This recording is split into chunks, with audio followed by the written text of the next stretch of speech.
Hi, I'm Alex Ross, and I am a comic book artist. The first thing that ever appealed to me about comic books would be the characters, of course. I was drawn to the fantastic characters I saw on television, from live action and animation, and in particular seeing men dressed up in these brightly colored outfits like the fellow who dressed as Spider-Man on the Electric Company when I was a young boy.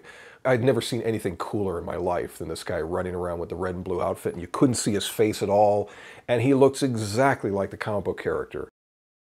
I thought, well, I'd like to either dress like that or draw that. And so, of course, at a point in my life, I've done both. But I was attracted then to always drawing the things that I was seeing on TV. And my mom had been an artist before, and she also knew what she was seeing in me was a passion for these things that were in periodical form. And she got me my first comic books, which were adaptations of the things I was seeing on TV. I was getting those when I was around 5 years old, maybe 4, and eventually beginning a love affair with the characters of that art form and the art form itself. I made loads and loads of my own comic books by taking a 8x10 sheet of paper and folding it over and creating a little mini comic that I would draw the first cover of, and then, you know, open it up, you get maybe 1 or 2 pages stuffed inside of panels of things happening, and little bit by little bit over time, those would become more elaborate as I would get older. And I never disconnected from comics the entire adolescence I went through. Yeah, my mother made my life easier in a way by her being an artist before me, even though I wasn't always looking at her doing that job growing up. She was in my mid-teens back in the working world doing a regular illustration job, and that even more confirming for me that there was a reality to pursuing art as a career. I always had the delusion of myself being a full-time working comic book artist, but you never know. My first job coming out of art school was to work for the Leo Burnett ad agency, where I was hired to do storyboards. And that was a very fortunate gig because it was really all the same things that I use as a comic book artist. Just like the rest of my workmates, we would all photograph one another as reference for our storyboards, and, you know, you wouldn't go to extremes of costuming or whatnot, but you get a simple pose with lighting and whatnot, and then you could transform the details to fit whatever you needed. I want to always be on that cutting edge. So in the process of going to art school, it was the ambition to try and learn how to create the most elaborate art style that I could for my chosen medium. So there was never any question for me about wanting to paint comics. It was just a matter about when would I be allowed to.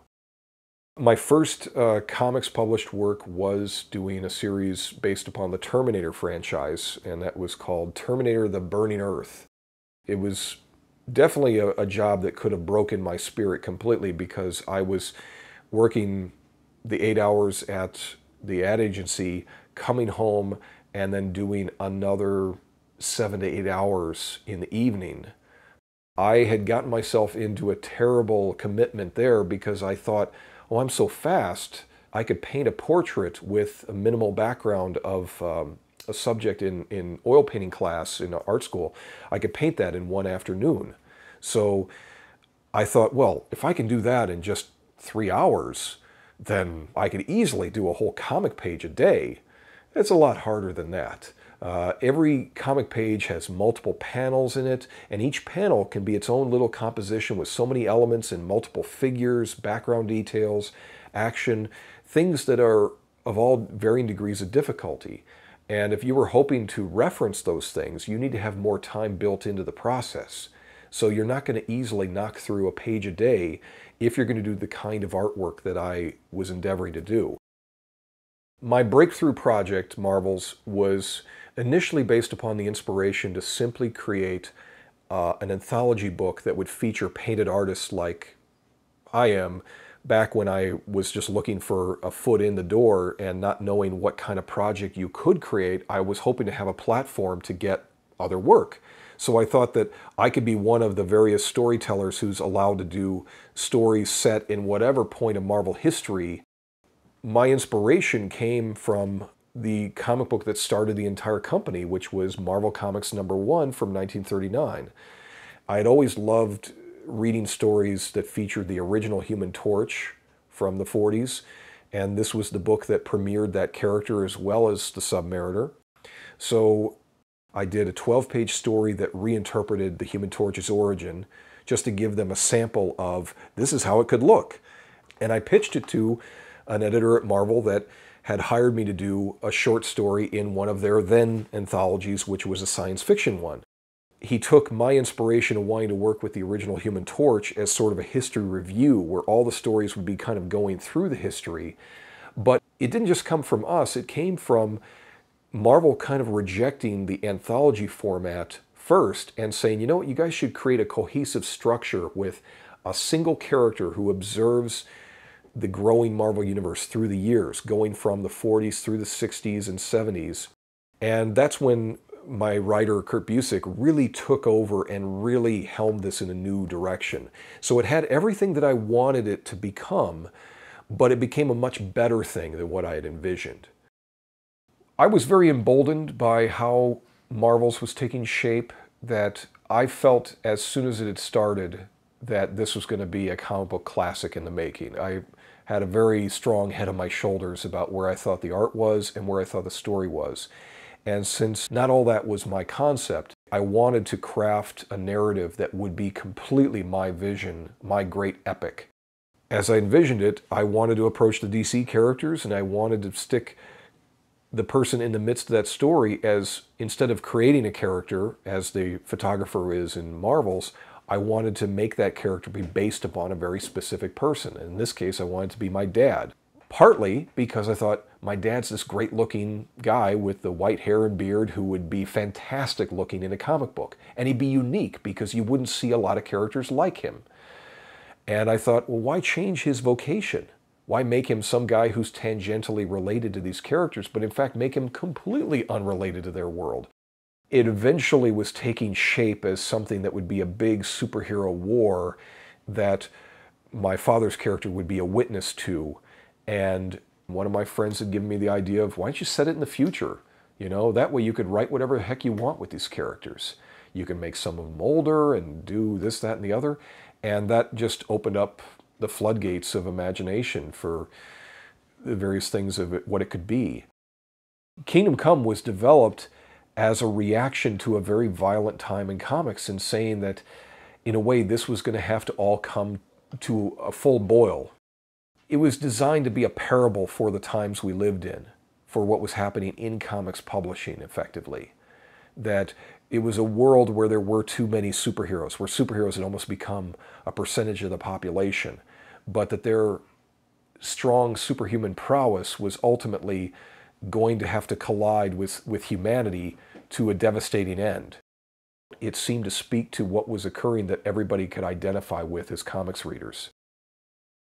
At certain points, I've gotten a lot of attention for the projects I've done, so much in general media, in newspapers and magazines, that I've been able to be a strong frontman in some cases for expanding the perception of what comics can be seen as. And I had thought, if I take the original art in its bulk without splitting it up and auction off that work for the proceeds to go to a specific charity, that association of that action will be attributed not strictly to me, but also to the characters themselves, so that you would see Superman's efforts as going directly into the hands of UNICEF and then directly in the hands of people who could use that. It was all with the attempt of trying to sort of fulfill a grand ambition of, there's something more at root here, more within the ideals of heroism to achieve, that the term hero should not be thrown around lightly, that if we're to apply that to this art form and to these characters, that there's something we can do with that.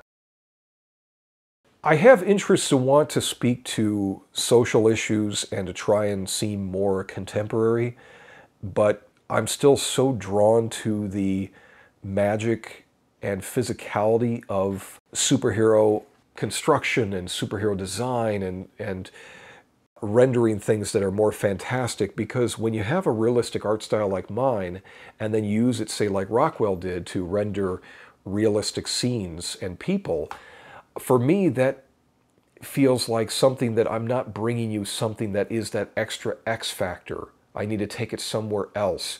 And that's why I've always felt very strongly married to the comic book archetypes or fantasy archetypes. I've wanted to sort of find that hybrid, that I can do that thing which uses my art style on things that might seem more fantastical but can speak to people in a very modern and contemporary way, speak to real issues. Well, it's been nice to see a legitimacy sort of granted the subject matter, that now superheroes are not nearly as scoffed at as they had been, because that was painful for a very long time to feel that as you're a fan of this stuff, that it was always not just unappreciated by people who didn't know the medium, but that it was so clearly just reviled. It's nice to know the movies can now be this fundamental part of our culture, that no matter what, every year you're getting a certain amount of superhero movies. And guess what? They're the biggest money-making movies. And in some ways, that's a fulfillment of a destiny they've been owed. It's nice to know we're at a different state now, and I just want to see the actual core medium still get a greater readership and appreciation. And maybe that'll happen through new media advances now, with the way people are reading things digitally now. Or maybe you could still have a renewed life for print. Anything's possible. I've been holding out hope to keep working in an art form that itself has never gotten truly the fair due from a general public that it has truly earned and deserves. I would think that people have connected with my work in large part because I've been like them as a fan. I've brought in my own passion for the source material of growing up reading comics, and I chose this career to go after this art form. And to me, it was an art form filled with personal expression and personal ambitions, personal views of the world. The idea of using fantastic representations of humanity to express commentary on humanity, commentary upon the things that we should either struggle against or struggle for. And I've always thought that personal interpretation is intertwined with the comic book art form.